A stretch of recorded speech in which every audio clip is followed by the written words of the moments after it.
एका वेळेची गोष्ट आहे. गौतम बुद्धांचे हजारो शिष्य त्यांच्याकडे ज्ञान प्राप्त करण्यासाठी यायचे.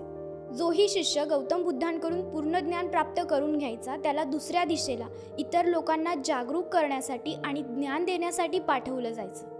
गौतम बुद्धांचा एक शिष्य त्यांच्याकडे 6 वर्षापासून होता. तो एके दिवशी बुद्धांजवळ आला आणि त्यांना म्हणाला की मला इथे राहून आता 6 वर्ष झाली आहेत.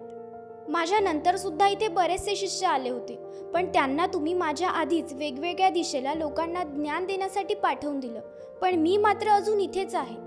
मला अजून नाही पाठवलं, असं का? तो शिष्य म्हणाला, तुमचं ज्ञान मला अजून प्राप्त नाही झालंय का? यावर बुद्ध म्हणाले, हे तर तुला स्वतःच कळेल की माझं ज्ञान तुला प्राप्त झालं आहे की नाही. तो शिष्य म्हणाला की तुम्ही आतापर्यंत मला जेही ज्ञान दिलं आहे ते माझ्या सगळं लक्षात आहे. तुम्ही सांगितलेली एक एक गोष्ट माझ्या लक्षात आहे. तुम्ही मला काहीही विचारू शकता. तुम्ही मला फक्त एक संधी द्या. कोणत्याही दिशेला लोकांना ज्ञान देण्यासाठी मला एकदा पाठवून बघा. यावर बुद्ध म्हणाले की ज्ञानाला फक्त लक्षात ठेवून काही होत नाही जोपर्यंत आपण त्याला आत्मसात करत नाही. शिष्य म्हणाला, पण तरी सुद्धा तुम्ही मला एक संधी द्या. मी सर्वांना माझ्या ज्ञानाने प्रभावित करून देईल. मी तुम्हाला नाराज करणार नाही. मी लोकांना अशा गोष्टी सांगेल ज्यामुळे लोकांच्या मनात शांती येईल. त्यांच्या मनातली अशांती पूर्णपणे नष्ट होऊन जाईल. बुद्ध म्हणाले की नाही, तू अजून पूर्णपणे तयार नाही आहेस. जेव्हाही तू तयार होशील मी स्वतः तुला कोणत्या तरी दिशेला पाठवून देईल. यावर शिष्य म्हणाला की या 6 वर्षात तुम्ही मला इतकंही ज्ञान नाही दिलं का की ज्याने मी इतरांना प्रभावित करू शकेल? बुद्ध म्हणाले की ठीक आहे, उद्या तू पूर्व दिशेला जा. तिथे एक गाव आहे. त्या गावामध्ये जाऊन त्या लोकांना तुझ्या ज्ञानाने प्रभावित कर आणि तिथून भिक्षा मागून आण. उद्या सकाळी तुला तिथे एकटं जायचंय आणि आल्यानंतर मला सांगायचंय की तू तिथल्या लोकांची कशा प्रकारे मदत केलीस. शिष्य हे ऐकून खूप खुश झाला आणि दुसऱ्या दिवशी बुद्धांचा आशीर्वाद घेऊन त्या गावाकडे निघाला. तो शिष्य रात्रभर त्याला बुद्धांनी दिलेल्या ज्ञानाची पुनरावृत्ती करत राहिला आणि विचार करत राहिला की उद्या मी सर्वांसोबतच बुद्धांना सुद्धा प्रभावित करून टाकेल.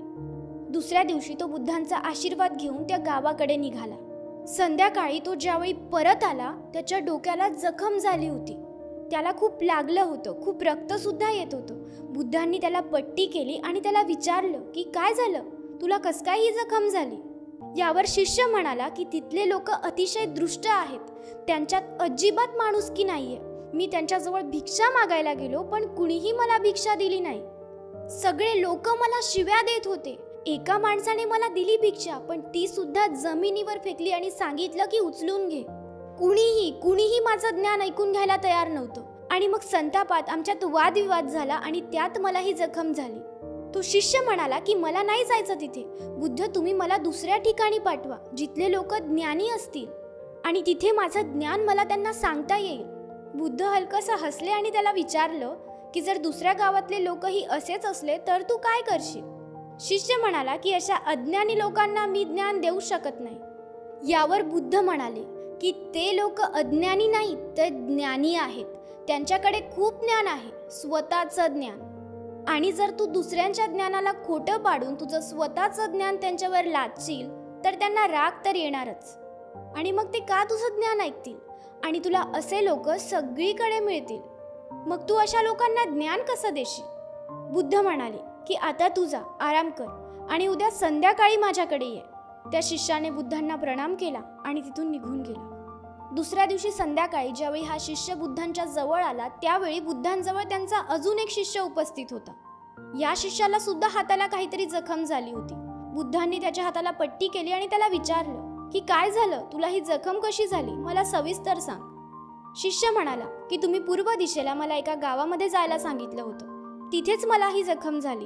त्या गावात मला कुणीही भिक्षा नाही दिली. सगळेजण मला नको नको ते बोलत होते. एका व्यक्तीने भिक्षा दिली, ती सुद्धा जमिनीवर फेकून दिली आणि सांगितलं की उचलून घे. मग मी ती जमिनीवर पडलेली भिक्षा उचलली आणि माझ्या झोळीत टाकली आणि त्या व्यक्तीला आशीर्वाद दिला की सुखी राहा. त्यावेळी तो व्यक्ती मला म्हणाला की तू तर फार विचित्र आहेस. मी तुझा अपमान केला आणि तू मला आशीर्वाद देतोय. त्यावेळी मी त्यांना म्हणालो की तुम्ही दानी आहात. तुम्ही मला दान दिलं आहे आणि म्हणूनच मी तुम्हाला आशीर्वाद देतोय. मग मी थोडं पुढे गेलो तर काही लोकांनी मला तिथून निघून जायला सांगितलं. ते लोक मला अपशब्द बोलले आणि त्यातील काहींनी माझ्यावर दगड सुद्धा मारून फेकले आणि त्यातच मला ही जखम झाली. आणि ज्यावेळी मी परत येत होतो त्यावेळी मी त्याच गावात एका आईला रडताना बघितलं. ती तिच्या आजारी मुलाला घेऊन खूपच चिंतित होती. मी लगेच जंगलात जाऊन त्याच्यासाठी जडीबुटी आणली, पण तिथले बरेचसे लोक जडीबुटी देऊ देत नव्हते. मग मी त्यांना विनंती केली की मला ह्या बाळाचा इलाज करू द्या. तुम्ही जे सांगाल ते मी करेल, पहिले मला या मुलाचा इलाज करू द्या. आणि त्यानंतर ज्या व्यक्तीने मला भिक्षा दिली होती त्या व्यक्तीने गावातल्या लोकांना समजावलं आणि मला त्यांनी त्या लहान मुलाचा इलाज करू दिला. आणि त्याच्या काही वेळानंतर तो मुलगा पूर्णपणे बरा झाला. आणि त्यानंतर ज्या लोकांनी माझ्याशी दुर्व्यवहार केला होता त्या लोकांनी माझ्याशी माफीसुद्धा मागितली आणि माझे आभारसुद्धा मानले. आणि मग मी तिथून परत आलो.